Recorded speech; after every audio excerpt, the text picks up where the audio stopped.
Gaur, hondartzetako mobilizazioa egin baina 2 aste lehenago, urte luzez eta modu iraunkorrean antolatu dugun hondartzetako mobilizazioaren xehetasunak eta hitzorduaren berri eman nahi dugu.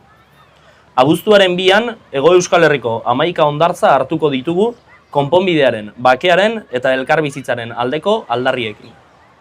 Bizkaiako, Bakio, Ea, Laga, Laida, Lekeitio, Mundaka, Muskiz Ziarbena eta Ondarruko hondartzetan zein Gipuzkoako, Deba, Donostia eta Zarauzko hondartzetan euskal gizartearen gehiengoaren nahi eta beharrak islatuko ditugu hondar eta olatu artean. Ez da nahia soilik. Euskal Herriaren behar gisa identifikatzen dugu iraganeko agertokiak atzean utzi eta elkarbizitza eszenatokietan sakontzea. Lan horretan dihardugu azken urteetan eta konpromezu horretan berresten gara. Urteetan zehar antolatu dugun hondartzetako mobilizazioak bere azken edizioa ezagutu beharko luke aurtengoan.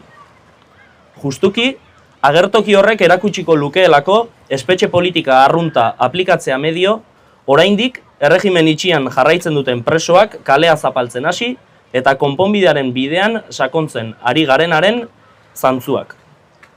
Hala ere, argi adierazi nahi dugu. Ezin ari gaitezkela konponbide integralaz erbesteko auziaren konponbiderik gabe. Aipatu dugun moduan, elkarbizitza justu eta iraunkor baten eraikuntzan berresten gara. Eta abuztuaren 2an, Hego Euskal Herriko 11 hondartzatan burutuko ditugun mobilizazioak konpromezu horren isla argia izango dira.